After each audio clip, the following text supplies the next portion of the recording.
ಆತ್ಮೀಯ ರೈತ ಬಾಂಧವರಿಗೆ ಕನಕ ಜಯಂತಿಯ ಆರ್ಥಿಕ ಶುಭಾಶಯಗಳು ಕೋರುತ್ತಾ, ಬಂಧುಗಳೇ, ನಿನ್ನೆ ಏನು ಜಿಲ್ಲಾಧಿಕಾರಿಗಳು ಪತ್ರಿಕಾ ಪ್ರಕಟಣೆ ಮೂಲಕ ಕೇಂದ್ರ ಸರ್ಕಾರದ FRP ಬೆಲೆ ಪ್ರಕಟಣೆ ಮಾಡಿ ಕಬ್ಬಿಗೆ ಬೆಲೆ ನಿಗದಿಪಡಿಸಿದ್ದೇವೆ, ಅದರ ಸದುಪಯೋಗ ರೈತರು ಪಡೆದುಕೊಳ್ಳಬೇಕು ಅಂತಕ್ಕಂಥ ಸಂದೇಶವನ್ನು ಹೊರಡಿಸಿದ್ದಾರೆ.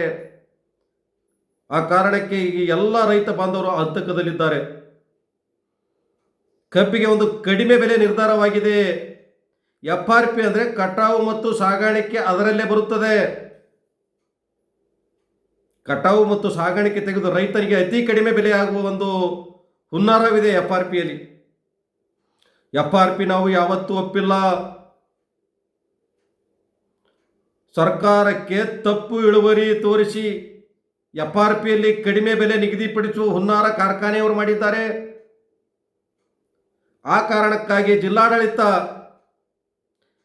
ರೈತರಿಗೆ ಒಂದು ಸರಿಯಾದ ಬೆಲೆ ಸಿಗಬೇಕು, ರೈತರಿಗೆ ಒಂದು ಸರಿಯಾದ ಬೆಲೆ ನೀಡಿ ಎಂದು ಸತತ 3 ದಿನಗಳ ಕಾಲ ಸಭೆ ನಡೆದು, ಆ ಸಭೆಯಲ್ಲಿ ಕಾರ್ಖಾನೆ ಮಾಲೀಕರು ಯಾವುದೇ ತಮ್ಮ ಮಂಡತನದ ರೈತರಿಗೆ ಕಡಿಮೆ ಬೆಲೆ ಕೊಡುವ ಹುನ್ನಾರ ಇಟ್ಟುಕೊಂಡೇ ಮಾಡಿದ್ದಾರೆ ಹೊರತಾಗಿ ರೈತರಿಗೆ ನಾವು ಯೋಗ್ಯ ಬೆಲೆ ಕೊಡ್ತೀವಿ ಅಂತಕ್ಕಂಥದ್ದು ಯಾವುದೇ ಕಾರ್ಖಾನೆ ಮಾಲೀಕರು ಸಮ್ಮತಿ ತೋರಿಸಿಲ್ಲ.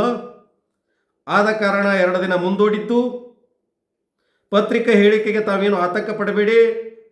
ನಾಳೆ ಕೂಡ ಜಿಲ್ಲಾಡಳಿತ ಕಾರ್ಖಾನೆಯವರಿಗೆ ಒಂದು ಸಭೆ ಕರೆದು ಅಂತಿಮ ಬೆಲೆ ನಿರ್ಧಾರ ಮಾಡುವ ಒಂದು ಅವಕಾಶವಿದೆ.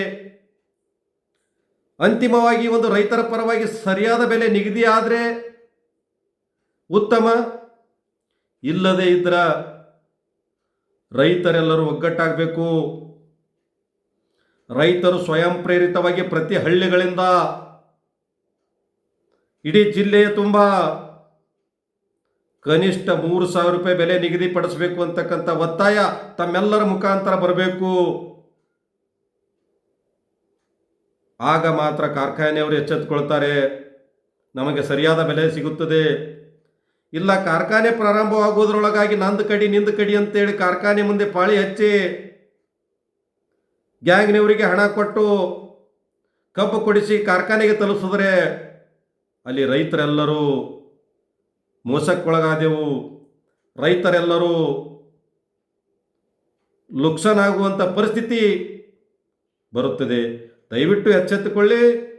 ತಮ್ಮ ಕಬ್ಬಿಗೆ ಒಂದು ನ್ಯಾಯಯುತ ಬೆಲೆ ಸಿಗುವವರೆಗೂ ಹೋರಾಟ ಮಾಡೋಣ. ನಮ್ಮ ಜೊತೆ ಸಹಕರಿಸಿ, ನಿಮ್ಮ ಜೊತೆ ಸದಾ ನಾವು ಇರುತ್ತೇವೆ ಅಂತಕ್ಕಂಥದ್ದು ಮತ್ತೊಮ್ಮೆ ಹೇಳುತ್ತಾ, ಮತ್ತೊಮ್ಮೆ ಈ ನಾಡಿನ ಸಮಸ್ತ ಜನತೆಗೆ ಶ್ರೇಷ್ಠ ಕನಕದಾಸರ ಜಯಂತಿಯ ಆರ್ಥಿಕ ಶುಭಾಶಯಗಳನ್ನು ಕೋರುತ್ತಾ ನನ್ನ 2 ಮಾತು ಮುಗಿಸುತ್ತೇನೆ. ಧನ್ಯವಾದಗಳು. ನನ್ನ ಹೆಸರು ರಮೇಶ್ ಹುಗಾರ್, ಜಿಲ್ಲಾ ಅಧ್ಯಕ್ಷರು, ರಾಜ್ಯ ಕಬ್ಬು ಬೆಳೆಗಾರರ ಸಂಘ, ಕಲಬುರಗಿ. ಧನ್ಯವಾದಗಳು.